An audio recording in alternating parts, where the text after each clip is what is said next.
Bonjour mes chers élèves, aujourd'hui nous allons apprendre un nouveau mot, et ce mot cette semaine c'est le mot mob. Les mobs, ou strum, sont tout simplement les monstres. C'est facile. Le mot mob vient de mobile, qui servait à désigner dans un premier temps les personnages ennemis bougeant seuls dans le jeu. C'est devenu plus tard un raccourci pour désigner les monstres. Mais si, vous savez, c'est ces dizaines de milliers de créatures que vous allez tuer pour XP. Et vous savez que vous êtes un vrai monstre vous aussi, puisque les mobs ont une vie. Je sais pas si vous avez remarqué que la plupart de ces monstres avaient de l'argent sur eux. C'est parce qu'ils ont une famille comme vous, des amis comme vous peut-être aussi. Ils font leurs courses, ils amènent leurs enfants à l'école. À moins que vous ayez tué les enfants avant les parents.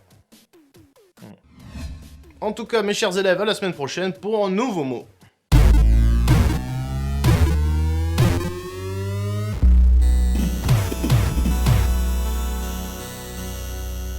Salut à tous et bienvenue dans cette deuxième émission de LFG Looking for Games consacrée à PlanetSide 2. Alors la semaine dernière on avait un peu abordé les généralités de ce jeu, on avait commencé très vaguement à parler du gameplay. Cette semaine on va vraiment rentrer dans les détails, on va parler de chaque classe, on va parler des véhicules, on va parler des véhicules aériens aussi. Mais d'abord, comment on pex dans un MMOFPS finalement? Oui, alors normalement le deuxième épisode de LFG consacré à un jeu est consacré au leveling. Il n'y a pas vraiment de leveling sur PlanetSide 2. À la place, vous allez gagner de l'XP malgré tout, vous allez avoir des rangs. Ces rangs n'ont pas de réelle utilité, c'est plus pour vous donner un autre titre. Mais à côté de ça, quand vous gagnez de l'XP, vous allez gagner des points de certificat. Ces points de certif, vous allez les dépenser pour acheter des compétences, pour améliorer vos armes, ce genre de choses. Et c'est ça qui va donner la personnalisation à votre personnage. Vous avez des compétences à équiper. Ces compétences vont pas avoir un impact réel sur le jeu. Vous n'allez pas avoir une grosse différence avec quelqu'un qui va avoir beaucoup de points de certif sur une classe. Vous allez juste avoir accès à un petit peu plus de choses. Mais comme on le disait dans l'épisode d'avant, une personne qui débute le jeu par rapport à une personne qui a beaucoup de points de certificat, il n'y aura pas une grosse différence sur l'efficacité au final. Voilà, donc quand même, avec les points qu'on gagne, le mieux, enfin moi c'est un conseil que je vous donne, c'est quand même de spécialiser une seule classe assez vite. Au départ, oui. Si tu fais l'erreur de mettre un peu de points en véhicule, un peu de points dans les avions, un peu de points sur telle classe, un peu de points sur un autre, etc., tu vas avoir que des persos qui sont un peu bien, et du coup c'est pas terrible. Ça c'est à garder pour un gameplay plus avancé, une fois que vous avez réussi à vous spécialiser dans une classe, vous intéresser à une deuxième, ce genre de choses. Voilà, et moi ce que j'ai fait, c'est que je me suis spécialisé dans l'assaut lourd, c'est la première classe dont on va parler. L'assaut lourd, c'est la classe la plus présente sur PlanetSide 2. Pourquoi? C'est une classe qui encaisse énormément, déjà parce qu'elle a un bouclier personnel, et à côté de ça, elle est très polyvalente dans sa force de frappe, sa capacité à tirer à la fois sur de l'infanterie, à avoir un lance-roquette qui peut aussi bien descendre les chars que descendre les avions. Donc vous n'avez pas ce sentiment de frustration que vous pouvez avoir d'autres classes quand vous rencontrez un char, à vous dire je ne peux rien faire. Avec l'assaut lourd, vous pouvez tout faire. Malgré tout, je trouve que le gameplay est assez basique. Moi, c'est pas un gameplay qui m'intéresse énormément. C'est pour ça que c'est la classe la plus jouée. C'est aussi pour ça que c'est la classe la plus jouée. Vous avez accès, en plus de ça, à côté, aux pains de C4.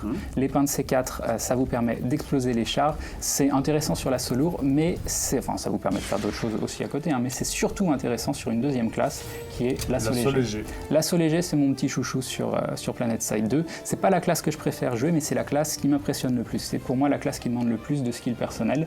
Vous avez une classe qui encaisse moins, qui fait moins de dégâts, ça ne fait pas rêver comme ça. Qui encaisse beaucoup moins, je confirme. Mais vous avez une mobilité de folie. Pourquoi? Vous avez dans le dos un jetpack. Ce jetpack va vous permettre de jouer de deux façons différentes. Vous avez le jetpack classique qui va vous permettre de vous envoler dans les airs, donc d'atteindre des endroits qui ne sont pas facilement accessibles normalement. C'est le grand classique, par exemple dans les bases type biodôme, c'est-à-dire là où les avions ne peuvent plus accéder, les tanks ne peuvent plus accéder. Quand ça devient vraiment une baston de fantassin, que tu es là avec ton assaut lourd, tu sors d'un bâtiment et tu te fais descendre et tu comprends pas pourquoi. Le grand classique, tu regardes dans l'air, il y avait l'assaut léger. Voilà. C'est le gameplay classique au jetpack de ce type. Par contre, la deuxième chose qui est assez intéressante qu'on voit de plus en plus émerger et qui était boudée par les joueurs au départ, c'est le jetpack qui permet le dériveur, qui permet de planer. En gros, qu'est-ce que ça permet de faire? Ça permet par exemple de prendre un avion, de sauter de l'avion en vol et de planer sur 500 mètres voire 1 km et de vous poser à un endroit où vous ne serez pas du tout attendu. Donc ça permet vraiment de créer la surprise, mais c'est en général un gameplay qu'on voit plus dans des escouades un petit peu avancées, de gens qui jouent en groupe, qui mettent des stratégies particulières, ce genre de choses. Moi, l'assaut léger, c'est quand même une classe qui demande énormément de skill. Moi, j'ai vu le nombre de fois où je tombais sur un assaut léger qui m'a tué alors que j'avais un assaut lourd, ça m'a rendu fou d'ailleurs. Et simplement parce que le mec, dès qu'il arrive, il s'envole, alors toi tu tires et tu le touches pas. Et moi, quand j'essaie de le faire, ça marche pas, bizarrement. Oui, on a du mal à... Déjà, c'est impressionnant parce que le gars, il est en plein mouvement, il est en vol et il arrive à vous toucher. Et nous, on est décontenancés parce qu'on dit, mince, où faut viser, voilà, ce genre de choses. C'est pour moi vraiment une classe qui demande du skill personnel. Je parlais du C4 juste avant pour l'assaut léger. Pourquoi ? Parce qu'en fait, il s'envole, il se pose directement sur les tanks, il pose le pain de C4 et ça permet d'exploser le tank assez rapidement. Bon, on s'aperçoit que maintenant, les tanks encaissent de plus en plus selon les protections qui sont mises dessus. Avant, ça explosait très vite. Maintenant, ça peut demander jusqu'à 4 ou 5 pains de C4 pour exploser. Ensuite, troisième classe, l'infiltrator. L'infiltrator, c'est le fufu. Le sniper. Le sniper aussi, ce genre de classe un petit peu plus orientée solo. C'est une classe qui a beaucoup plus de mal à trouver son intérêt dans un groupe. Le principe, c'est que vous avez un système de cloak que vous pouvez enclencher qui va vous rendre furtif. Ça dure qu'un certain temps. Et c'est là ce qui est très intéressant, et c'est un conseil à donner à tous les gens qui veulent utiliser sniper, comment l'utiliser ce système de fufu. Par exemple, vous êtes à couvert, vous avez votre snipe, quand vous allez viser, vous allez garder système de cloak. Vous ne pouvez pas tirer quand vous êtes cloqué. Donc en gros, vous sortez de couvert, vous commencez à viser. Une fois que vous avez la personne, juste avant de tirer, vous décloquez, vous tirez, vous recloquez derrière, vous vous remettez à couvert. Ça, c'est vraiment un réflexe à prendre qui va vous permettre de... C'est un peu dur à apprendre au début parce que moi, quand je faisais, au bout d'un moment, je faisais n'importe quoi. Genre, je me levais, je visais en étant pas cloqué, je me levais, je recloquais. Oui, non, ça, vous allez un petit peu galérer au départ. En plus, il y a le bouton à côté qui vous fait vous retenir la respiration au moment de tirer. Donc, vous allez vous mélanger avec vos doigts, mais au final, c'est vraiment un coup à prendre super important. Surtout que c'est un gameplay qui peut être intéressant à jouer aussi bien à distance qu'à jouer de façon un petit peu plus rapprochée. Moi, j'ai vu des snipers mi-distance super impressionnants dans les mouvements de troupes où ils sortent à découvert, ils sont cloqués, ils tirent, ils se redéplacent cloqués juste derrière, c'est ce genre de choses. Mais à côté de ça, on a un nouveau gameplay qui émerge énormément parce que c'est un gameplay un peu facile. C'est le gameplay du gars qui va en fufu dans les bases, qui arrive par derrière et qui tue l'ennemi avec des fusils mitrailleurs, ce genre de choses. C'est très violent, ça demande très peu de skill. C'est un petit peu dommage, ce sera probablement équilibré par la suite. Vous pouvez cependant faire des petites variantes qui, moi, m'éclatent énormément. C'est aller dans les bases, venir en fufu et faire des kills au couteau ou avec le gun de base, ce genre de choses. Poser des mines un petit peu partout pour les faire s'exploser. Oui, les mines devant le respawn, c'est génial, j'adore. On n'est pas obligé de les mettre devant le respawn, mais juste avant un bump pour se déplacer où la personne elle atterrit directement sur la mine. Voilà, ça fait toujours son petit effet. À savoir aussi que c'est l'infiltrator qui peut hacker les terminaux. Oui, le hacking, c'est une des grandes spécificités de l'infiltrator, c'est-à-dire que vous allez pouvoir accéder à des terminaux qui sont à l'ennemi, les changer et y avoir accès. C'est très important sur des bases où, par exemple, vous n'avez rien pour pouvoir sortir un nouveau véhicule. Là, vous allez pouvoir hacker le terminal et sortir un véhicule. Ça permet aussi d'accéder aux tourelles, ce genre de choses. Donc, vous êtes dans une base ennemie, vous allez prendre le contrôle du tourelle et commencer à dégommer l'aviation, ce genre de choses. Ça donne toute son importance au sniper, moi j'appelle sniper, mais à l'infiltrator en groupe qui justement peut priver l'ennemi de ses terminaux. Tout à fait. Bon, il y a ce côté un petit peu absent de PlanetSide 1 malgré tout. Vous n'avez plus le hacking des portes pour accéder à des couloirs, ce genre de choses. C'est un petit peu dommage, mais j'espère qu'au fur et à mesure, ils vont introduire des updates et donc rendre ce côté encore plus viable. L'ingénieur ? L'ingénieur, c'est la classe que j'ai préféré jouer sur PlanetSide 2, c'est la classe que j'ai le plus joué. C'est la première classe qui se rapproche plus d'un gameplay de MMO, c'est-à-dire que vous allez pouvoir la jouer en soutien complètement. Vous allez pouvoir ne pas tirer sur des gens, réapprovisionner vos alliés en munitions, aller réparer les véhicules, aller réparer l'exam, on en parlera un petit peu après, donc il y a ce côté un petit peu healer aussi. À côté de ça, malgré tout, vous avez accès à une certaine puissance de feu, notamment avec les tourelles. Vous avez une tourelle anti-infanterie qui est pas très efficace, mais vous avez une tourelle anti-véhicule qui, elle, a beaucoup de succès et peut faire des dégâts chez l'ennemi. À côté de ça, vous avez aussi accès à des mines anti-tank, des mines anti-infanterie, et vous avez le classique pain de C4. Et qui est quand même à une puissance de feu pas trop dégueulasse. Oui. Au niveau de l'arme de base, vous pouvez prendre une arme tout comme un assaut léger. Moi, je joue beaucoup avec une arme qui s'appelle le Solstice SF, qui est une arme où vous mettez un lance-grenade en dessous. Et en plus, comme vous n'êtes jamais à court de munitions avec l'ingénieur, vous pouvez recharger votre lance-grenade et tirer à l'infini des grenades. Donc c'est assez intéressant. Et l'autre classe de soutien, entre guillemets, c'est le Medic. Le Medic, c'est tout simplement une classe de healer. Ça aussi, je l'ai un petit peu joué. C'est une classe très fun où vous allez pouvoir jouer pendant des heures et des heures sans faire un seul kill si vous le voulez. Vous serez toujours utile, vous irez healer les gens. Vous allez aussi raise, énormément faire de raise, et c'est le gavage d'XP. C'est la classe de Lich. Pendant des events où vous avez double XP ou autre, si vous voulez vous gaver, vous jouez un médic, vous allez sur les endroits chauds, et vous passez votre temps à raiser les gens et à faire ce genre de choses. Vous allez vraiment vous gaver, ça va vous permettre de gagner beaucoup de points de certif. Donc c'est pas que limité au côté heal, vous pouvez aussi la jouer un petit peu agressif, c'est un gameplay qu'on voit beaucoup moins chez les healers, mais comme vous pouvez vous heal, ça va vous permettre d'avancer dans des bases et d'avoir une certaine sécurité, de vous healer derrière, et ça peut créer la surprise, quelqu'un qui joue de façon agressive avec un médic. Mais moi, c'est ça que je trouve très bien justement aussi dans ce jeu, c'est qu'on est dans un FPS quand même, hein, je rappelle, et pourtant on a vraiment un vrai healer. Je veux dire, quand on joue en groupe, ton médecin ne peut pas faire n'importe quoi. Non, il est essentiel dans la compo du groupe. Voilà. Vous allez devoir avoir il va devoir vraiment rester en défensif, jouer en arrière, soigner les gens, se défendre s'il y a besoin, mais c'est un vrai heal. C'est un vrai heal, et comme tous les vrais heals dans les vrais MMO, son placement est indispensable, il faut savoir où il est, il faut qu'il reste en permanence à côté des gens de son groupe. Ça a un petit côté pervers, c'est que du coup, vu que le placement est important et qu'en général, healer, ça demande aussi que les gens avec qui vous jouez fassent gaffe au healer. Donc, vu que c'est un FPS, en général, les gens n'ont rien à foutre et au final, c'est vrai que là, c'est le healer qui a besoin d'être très prudent de lui-même pour pouvoir être efficace. Donc là, on a parlé des classes de base, hein, c'est-à-dire les classes que tu peux prendre n'importe quand, comme ça, spontanément. Mais il y a aussi des classes où ça marche pour les véhicules, ça marche pour les véhicules aériens aussi, ça marche aussi pour acheter des consommables que tu ne peux prendre qu'avec des ressources. Oui, système de ressources, c'est des ressources, donc 3 types de ressources qui vont monter en fonction des zones que vous avez capturées sur la carte. Donc ça s'utilise et ça remonte très rapidement. Bon, bien sûr, si vous voulez enchaîner, débloquer beaucoup de ce type de contenu, ça peut être problématique, mais en général, c'est pas réellement un frein. Voilà, en général, ça monte très vite et puis on n'en a pas spécialement non plus hyper besoin, sauf si on s'est dit qu'on allait prendre que des véhicules en permanence, où là, effectivement, on va les consommer rapidement. Mais donc là, justement, il y a une classe, qui est une classe fantassin, enfin moi je la range dans les fantassins, qui utilise les ressources d'infanterie, c'est le XAM. C'est le XAM. Le XAM, c'est l'exo-armure d'assaut, je regarde, mécanisé. Voilà, je mets toujours le nom. Alors en fait, vous êtes dans une grosse armure, vous jouez une classe qui a une mobilité très réduite, qui est très très bourrine, qui encaisse beaucoup plus, qui va pouvoir se spécialiser dans un gameplay très particulier, soit avec 2 canons anti-infanterie, soit vous pouvez mixer les canons et avoir anti-aérien, anti-véhicule. Un anti-véhicule, enfin voilà, t'as 2 bras et tu choisis l'arme que tu veux mettre sur chaque bras. Comme je dis, c'est très peu mobile. Ça va demander un certain type de gameplay à côté. Le mieux, c'est de fonctionner sous des systèmes un petit peu de trio, parce que vous ne pouvez pas être healé par le médic, vous êtes obligé d'être healé par un ingénieur qui va vous réparer, et derrière, pour protéger l'ingénieur, vaut mieux un médecin. En plus, le XAM ne peut être ressuscité que par le médecin, donc ce trio est quelque chose qu'on retrouvera de très présent pour les gens qui veulent jouer un XAM de façon efficace. Voilà, donc là on a parlé de toutes les classes d'infanterie, maintenant on va parler des classes de véhicules. Les véhicules, oui, on peut dire classe de véhicules. Pourquoi ? Parce que chaque véhicule va vous demander un apprentissage. Oui. Il ne faut pas se dire, tiens, je sais piloter ça, je vais tout savoir piloter. Non, vraiment, chaque véhicule a un petit peu sa spécificité. Et en plus, vous allez devoir dépenser des points de certificat, comme pour n'importe quelle classe, pour pouvoir l'améliorer. Il y a vraiment une grosse différence là sur les véhicules, presque plus que sur les classes, entre un véhicule où il n'y a rien dessus et un véhicule que vous spécialisez. Voilà, un véhicule où il n'y a rien dessus, c'est vraiment un free frag. Oui, faut pas faire l'erreur que tout le monde fait en arrivant dans Planet Side 2, de se dire, ouais, je peux prendre un véhicule, c'est trop bien. Et d'arriver sur le champ de bataille. Vous allez le faire obligatoirement, vous testerez par vous-même et vous vous rendrez compte que mes montants qui ne servent à rien. Oui, c'est normal. C'est ça, voilà, c'est exactement ça. Déjà parce que vous n'êtes pas bon au début, mais en plus parce qu'il faut l'améliorer derrière. Donc l'une des premières fonctions des véhicules, c'est beaucoup le déplacement. Pour se déplacer de façon basique, vous avez le petit véhicule, le quad, qui s'appelle en fait le flash, où vous allez monter dessus.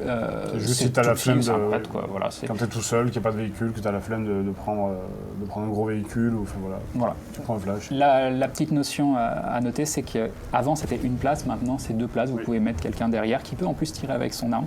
Donc si vous êtes très très bon, vous pouvez tirer en mouvement. Mais j'ai jamais réussi sur des véhicules comme ça bouge tellement partout. Ah non, c'est clair. Alors à côté de ça, dans notre véhicule très rapide qui a été rajouté il y a peu, c'est l'Harasseur. Ouais. L'Harasseur, c'est un véhicule 3 places. Vous avez un conducteur, vous avez une personne qui va pouvoir contrôler une tourelle, et vous avez à l'arrière, vous pouvez mettre quelqu'un, dont notamment un XAM. Donc ça, c'est important à noter que vous pouvez déplacer un XAM par ce moyen. C'est un véhicule très mobile, très rapide, qui va passer son temps à faire chier les ennemis. C'est du déplacement super rapide, ça va écraser des gens à tout va. Ça encaisse pas beaucoup, mais si vous contrôlez bien l'Harasseur, vous pouvez vraiment embêter la face. Il faut quand même être un très très bon gunner pour réussir à toucher des gens, parce que comme tu dis, ça va très vite. Oui, quand vous vous déplacez très vite, vous essayez surtout d'écraser des gens. Oui, mais bon, voilà. À côté de ça, on a le véhicule de transport de troupes principal, le disperseur, le Thunderer. qui a sa première utilité, c'est quand même, bon, ok, c'est vrai, il y a plein de places dedans, c'est bien, mais sa première utilité, c'est quand même de pouvoir se déployer pour devenir un point de respawn mobile. C'est ça, c'est ce qu'on appelle l'AMS. L'AMS, en fait, vous allez déployer le Thunder et ça va créer une zone autour de lui où aucun autre Thunder pourra se déployer. Donc c'est très intéressant parce que ça va obliger l'ennemi à venir attaquer votre Thunder pour le détruire, pour éviter le respawn, pour pouvoir limiter l'approvisionnement de troupes. C'est sa fonction la plus intéressante. À côté de ça, vous avez tout un système d'armement, vous pouvez le jouer de façon différente, mais c'est vraiment sa fonction première. Il y a toute une dimension stratégique dans le placement du Thunder, justement. Bien le placer sous les ponts ou dans des endroits où il ne sera pas... À noter qu'à chaque fois que quelqu'un respawn sur votre Thunder, si c'est le vôtre, vous allez gagner de l'XP. Donc en général, les gens sont contents. Voilà. C'est le bon plan. C'est un des moyens d'avoir de l'XP gratuit qui tombe. Après, donc, on va commencer par le foudre, tank léger. Le foudre, vous avez le tank léger. Donc là, c'est toujours commun aux 3 factions. C'est un tank une place qui va dépendre. Sa fonction va dépendre de ce que vous allez lui mettre comme armement. Rien de particulier à noter sur le foudre. Voilà, c'est quand même un tank de merde si jamais tu l'améliores pas un peu. Oui. Enfin, voilà.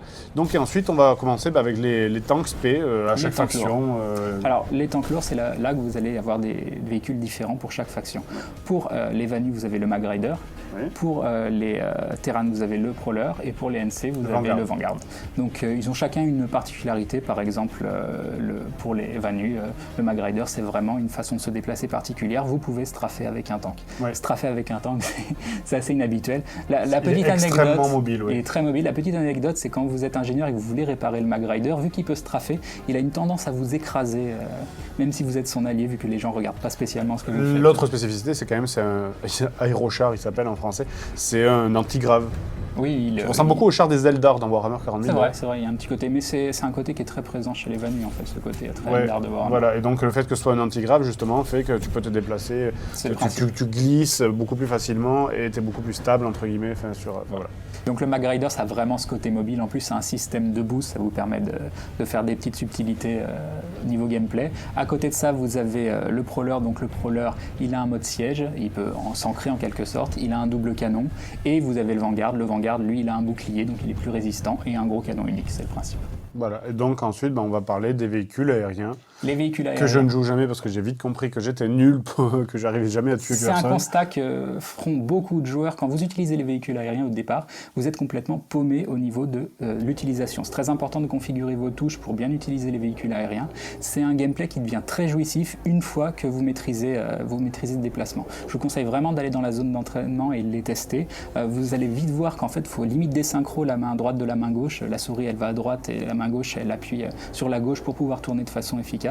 C'est un coup à prendre, donc ne vous dites pas c'est impossible, je vais galérer, j'arrive pas à le manier. Entraînez-vous, une fois que vous avez pris le coup, ça devient presque limpide. Oui, sauf qu'une fois que vous avez pris le coup aussi, vous vous rendez compte qu'il y a énormément de moyens anti-aériens dans ce jeu. Oui, ce qui fait que dès que tu contrôles un véhicule aérien, en général, à moins de 3 km d'une base où il y a un peu de baston, ça commence à clignoter de partout avec marqué lock.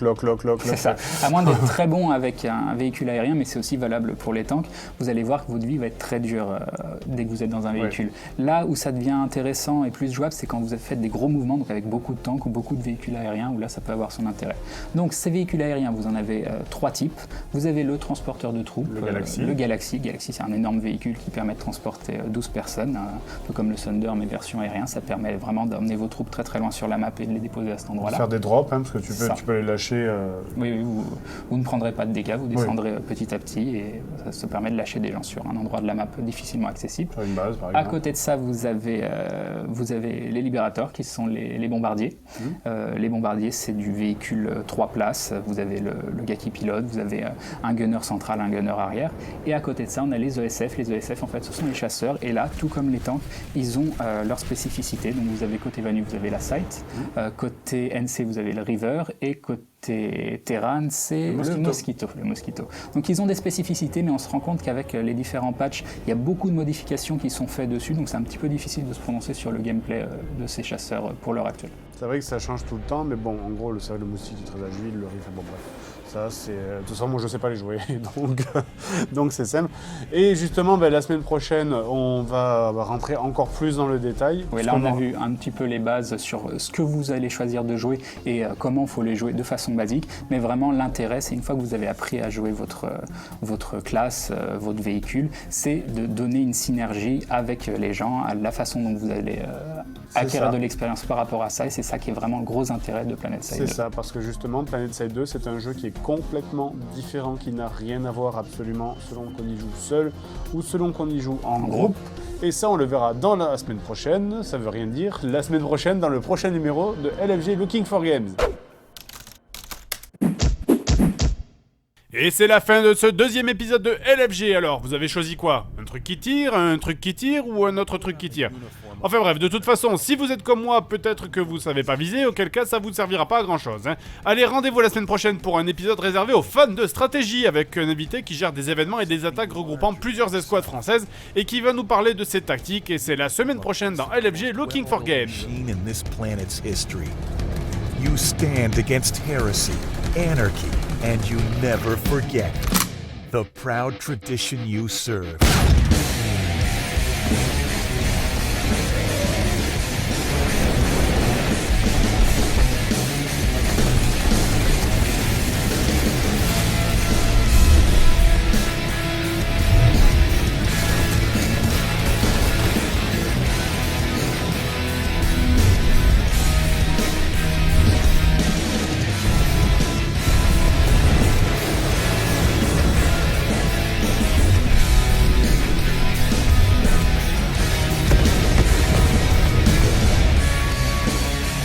If you want to save this planet, there is no choice. Only duty.